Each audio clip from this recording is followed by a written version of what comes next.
के बाद 28, फिर 7 और अब केवल 5 दिन। ये किसी परीक्षा का काउंटडाउन नहीं है, ये बाबा बर्फानी के दर्शन के दिन है जो हर साल घटते जा रहे हैं। और जिस रफ्तार से घट रहे हैं, बाबा के भक्तों के मन में डर है कि अगला आंकड़ा क्या होगा। शून्य तो नहीं होगा। वैसे शून्य का मतलब समझते हैं आप? चलिए हम आपको भविष्य में लेकर चलते हैं, शायद आप आसानी से समझ पाएंगे। साल 2040 है, एक घर का कमरा है, एक बच्चा है और एक पुरानी तस्वीर को देखता हुआ अपने दादाजी से पूछता है कि दादाजी, ये बर्फ का शिवलिंग कैसा है, कहाँ पर है ये? दादा खामोश रहते हैं और फिर आंसुओं से भरी आंखों से कहते हैं कि बेटा, एक वक्त था जब हिमालय की एक गुफा में भगवान खुद बर्फ बनकर प्रकट होते थे। लाखों लोग दर्शन करते थे, हम भी गए थे, लेकिन फिर हम इतने ज्यादा हो गए कि भगवान के लिए जगह ही नहीं बची। देखिए, ये सीन काल्पनिक है, ये कहानी काल्पनिक है, लेकिन जिस रफ्तार से गिनती गिर रही है, ये सीन हकीकत बन जाए तो हैरान मत होइएगा। और इसकी शुरुआत हो चुकी है।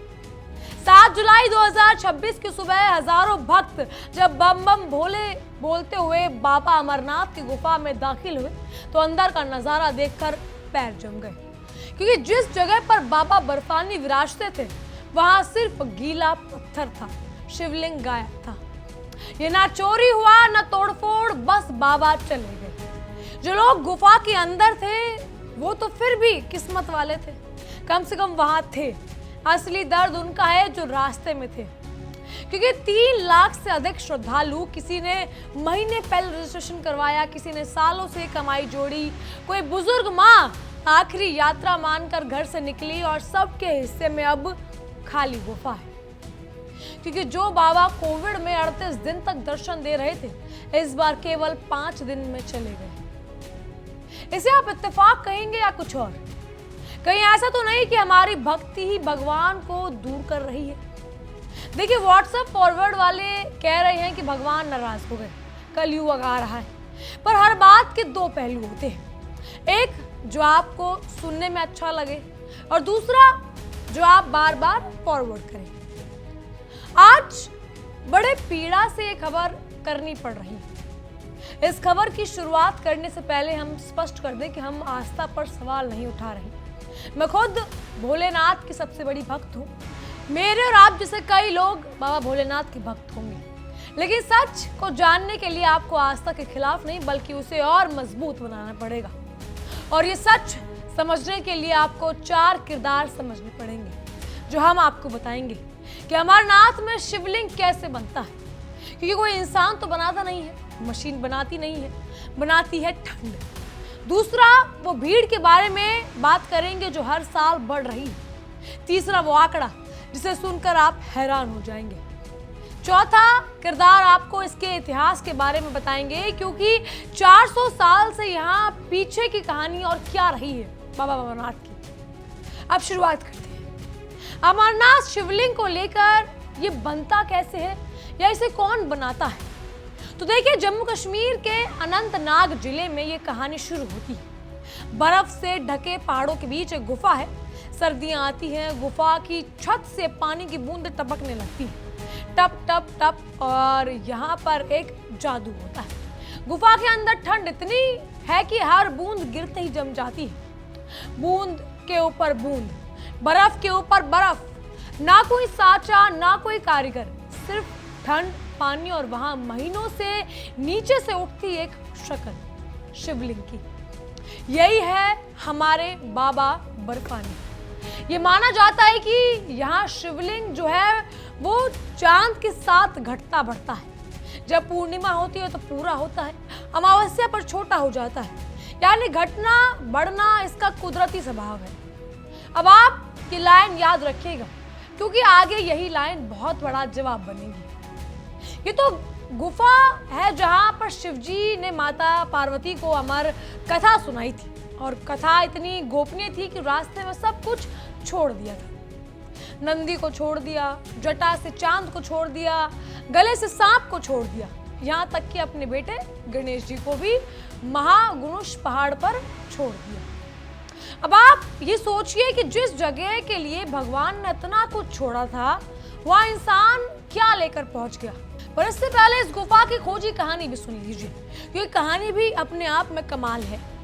अमरनाथ का इतिहास हम आपको बताते हैं, क्योंकि अमरनाथ के दर्शन अब आप नहीं कर सकते हैं, वहां के शिवलिंग गायब हो गया। लेकिन कहानी आप सुन सकते हैं, और इस कहानी को सुनने के लिए आपको 2000 साल पीछे चलना पड़ेगा। कश्मीर के सबसे बड़े इतिहास ग्रंथ राजत रंगिनी की में लिखा है कि उस दौर के राजा संधिमान आर्यराज गर्मियों का पूरा मौसम जंगल के ऊपर बनने वाले बर्फ के शिवलिंग की पूजा बताते थे। यानी ईसा के जमाने में भी बाबा बर्फानी वहां थे और पूजा की जा रही थी उनकी।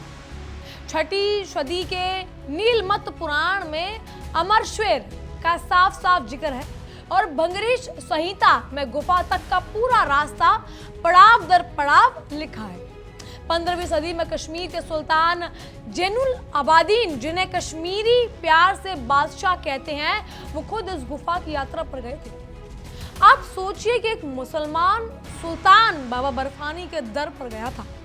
अकबर के दरबार की किताब आईने अबरी में भी इस यात्रा का जिक्र है। और कमाल की बात यह है कि चांद के साथ शिवलिंग के घटने बढ़ने की बात तभी से मशहूर है। फिर कहा जाता है कि इस बार या इस बीच के दौर में गुफा नजारों से उलझ गई, और करीब 1.25 साल पहले गरीब मुसलमान चरवाहे बूटा मलिक ने इसे दोबारा खोजा। मानता है कि इस साधु ने या एक साधु ने इसे कोयले की थैली दी। घर पहुंचा तो कोयला सोना बन गया था। शुक्रिया करने के लौटा तो साधु की जगह गुफा मिली।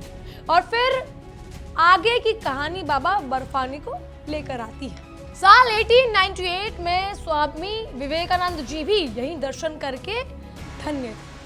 अब इस पूरे इतिहास की सबसे बड़ी बात सुनिए। 2000 साल में राजा आए, रानियां आई, सुल्तान आए, संत आए, दौर बदले, सल्तनत बदली, तख्त पलटे, लेकिन हर बार गुफा में बाबा मिले। 2000 साल में ठंड ने कभी धोखा नहीं दिया। धोखा जो शुरू हुआ वो हमारे आपके दौर में, यानी 2000 साल की परंपरा पहली बार लड़खड़ाई है। यही साल सीधा है कि जो 2000 साल में नहीं हुआ वो हमारे और आपके समय में क्यों हो रहा है। और यहाँ एंट्री होती है दूसरे किरदार की, कि अमरनाथ में बाबा को पिघला कौन रहा है। 20 साल पहले तक अमरनाथ यात्रा तपस्या मान जाती थी। मिट्टी और पत्थरों के कच्चे रास्ते, पतली पंगड़ियां, हड्डियां जमा देने वाली ठंड। पुराने यात्री बताते हैं कि जुलाई में भी दस्ताने कांपते हाथों से पहनने पड़ते थे। तब हर साल ज्यादा से ज्यादा 1 लाख भक्त पहुंच पाते थे। इसके बाद विकास के नाम पर हमने पहाड़ पर चढ़ना शुरू कर दिया। 3 बदलाव हुए। पहला, जो पतली पंगड़ियां थी वो 12 फीट चौड़ा रास्ता बन गई, जिन पर आज जीप और ट्रक दौड़ती है। पुराने रास्ते और आज के रास्ते में जमीन आसमान का फर्क है। दूसरा, लंगर और जनरेटर जो पहले नीचे के पहाड़ों तक ही थे वो गुफा के बिल्कुल पास पहुंच गए, उसी गुफा के पास जिसकी ठंडक शिवलिंग की जान है। और तीसरा, अब रोपवे यानी केबल कार को मंजूरी मिल चुकी है, और शेषनाग से पंचतवी के बीच सुरंग की बात चल रही है। यानी आगे आने वाले वक्त में बिल्कुल निर्माण जो है वो गुफा के करीब पहुंच जाएगा। और नतीजा भीड़ के जरिए समझिए। 2011 और 2012 में आंकड़ा 6 लाख के पार था। अब आप गणित कर लीजिए, लाखों शरीरों की गर्मी, हजारों गाड़ियां, जनरेटर का धुआं, लंगर के चूल्हे की आंट, ये सब उस इलाके में जहां शिवलिंग ठंड पर निर्भर है। एक और चीज जो भीड़ पीछे छोड़ती है वो है कचरा। प्लास्टिक की बोतल, पैकेट, पॉलिथीन ग्लेशियर के पास। अब विज्ञान की एक कमाल की बात देख लीजिए। साफ चमकती बर्फ धूप को आईने की तरह लौटाती है, लेकिन जिस बर्फ पर धूल और गंदगी जमा हो जाए धूप को पी जाती है और तेजी से पिघलने लगती है। यानी हमारी फैलाई हुई गंदगी ही बाबा बर्फानी को नुकसान पहुंचा रही है। हालांकि हम यहाँ स्पष्ट कर दें कि सुविधाएं बुरी नहीं होती, बुजुर्ग और बीमार भक्त दर्शन कर पाएं, ये अच्छी बात है, लेकिन सवाल यहाँ सुविधा का नहीं, हद का है। हर पहाड़ की एक झेलने की ताकत होती है। केदारनाथ में आपने देखा था कि जब सुविधाओं को जरूरत से ज्यादा दिया गया तब क्या हुआ, और वो आपने देखा। प्रकृति ने अपने हिसाब से चीजों को ठीक करना जानती है। जब इंसान हद लांघता है तो प्रकृति अपने तरीके से चीजें ठीक करती है, और ये आपको और हमको और सरकार को समझना पड़ेगा। वैसे आप अमरनाथ गए हैं, किस साल गए थे? आपका बाकी जवाब तो ये दर्शकों को बताएगा कि बदलाव कितना बड़ा है, और तब क्या था और अब क्या है। तब कई दिन तक दर्शन हुआ रहते थे जब आप गए थे। कमेंट में जरूर लिखिएगा। अब सवाल ये है कि अमरनाथ में बर्फ क्यों नहीं गिरी? देखिए भाई साहब, कुछ लोग कह सकते हैं कि बर्फ पिघलती है। पिघलना कुदरत का नियम है। साल 2013 में पहली बार यात्रा खत्म होने से पहले बर्फ पिघल गई थी। अमरनाथ में साल दर साल बाबा बर्फानी के दर्शन कम कैसे हुए? अब जरा इसके आंकड़ों के जरिए समझ लेते हैं, क्योंकि आंकड़े झूठ नहीं बोलते। साल 2013 में यात्रा खत्म होने से पहले बाबा बर्फानी पिघल गए थे। साल 2016 में बाबा बर्फानी ने केवल 10 दिन दर्शन दिए थे।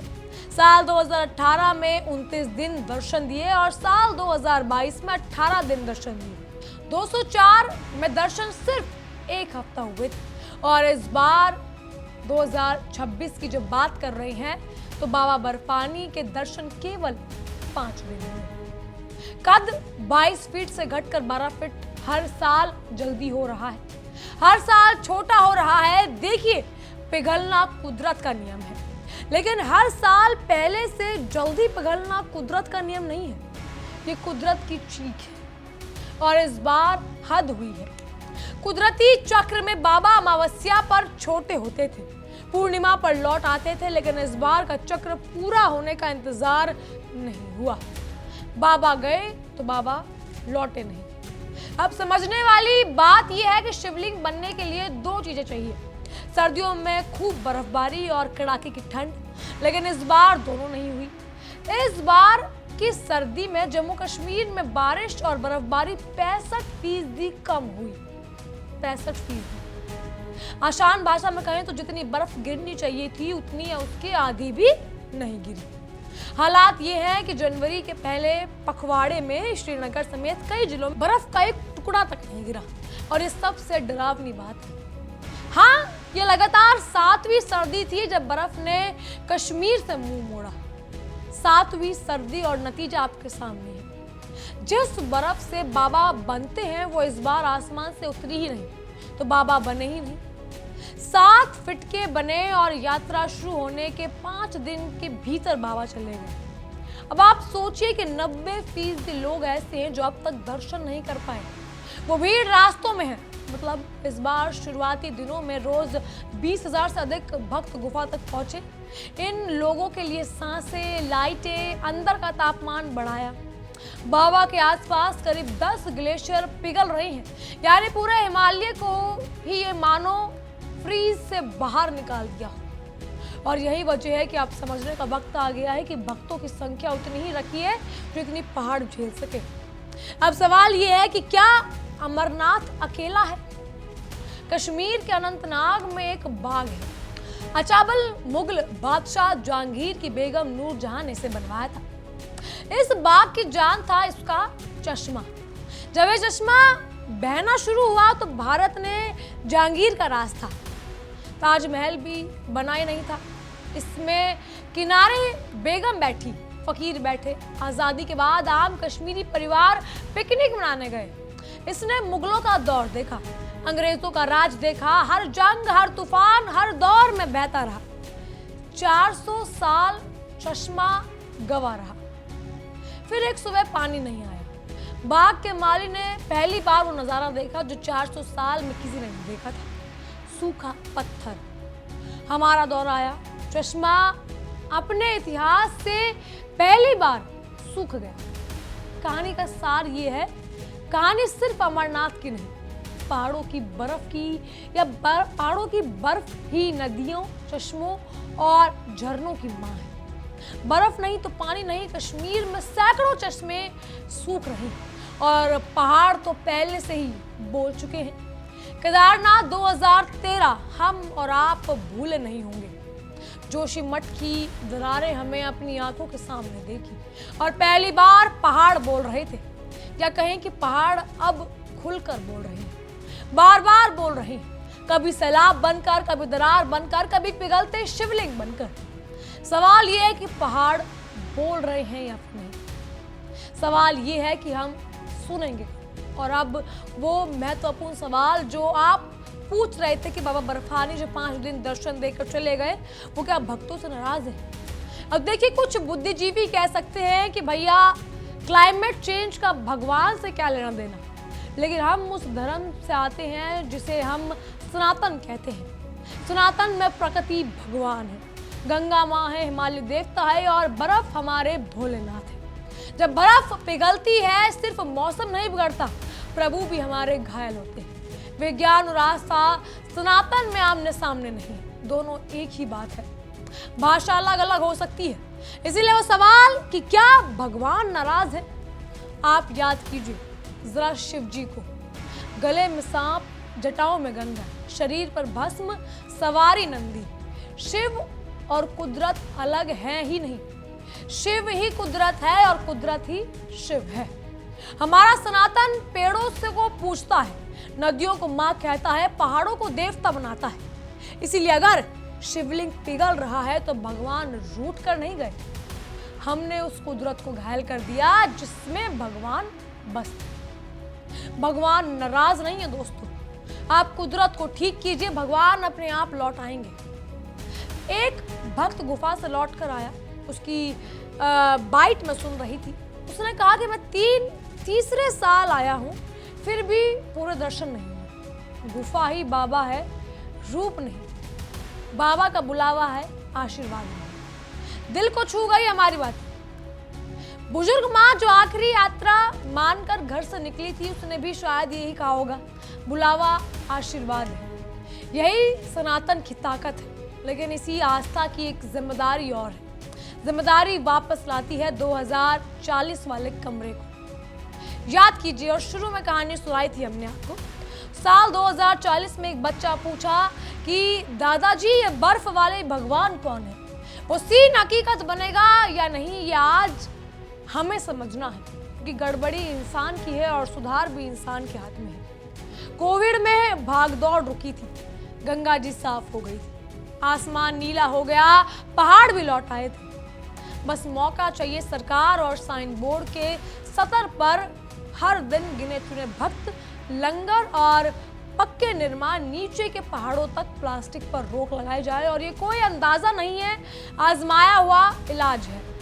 जैसे कि हमने कहा कि कोविड की भीड़ नहीं थी, बाबा 38 दिन तक थे। इस बार लाखों थे तो केवल बाबा 5 दिन थे। बाबा ने गणेश समझा दिया, 4 काम समझा दिया, कचरा हटाओ, प्लास्टिक हटाओ, ले जाओ। पहाड़ पर सिर्फ पैरों का निशान छोड़ो, कम से कम सामान ले जाओ, साझा गाड़ियों में जाओ। अगर मकसद शिवलिंग के दर्शन है तो यात्रा की शुरुआत पहले हफ्ता चुनो। आस्था रखो, समझो, अमरनाथ, केदारनाथ, गंगोत्री, वैष्णो देवी ये पिकनिक नहीं है, तपस्या है। ये तपस्या, या ये समझ लीजिए, जागोगे तो बाबा का आशीर्वाद रहेगा, नहीं तो बाबा अपने तरीके से इंसाफ भी करना जानते हैं।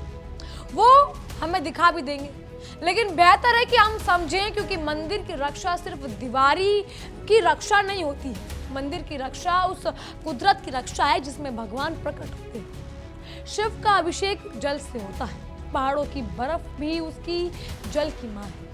इसीलिए लाइन गार्ड मान दीजिए, बर्फ बचाना ही असली शिव भक्ति है। बाकी आखिरी सवाल आपसे है, दर्शन आपसे आसान होने चाहिए या बाबा बचने चाहिए? बहरहाल इन सब पर आपकी क्या राय है, हमें कमेंट के जरिए जरूर बताइएगा। फिलहाल के लिए इतना ही। तमाम खबरों के लिए बने रहिए इंडिया डेली 24/7 के साथ और देखते रहिए हमारी ये खास पेशकश। देखिए इंडिया डेली 24/7 अब आपकी स्मार्ट टीवी पर। इंडिया डेली मौजूद है सभी डिजिटल प्लेटफॉर्म पर लाइव और लगातार। इंडिया डेली 24/7 हर दिन राष्ट्र को समर्पित।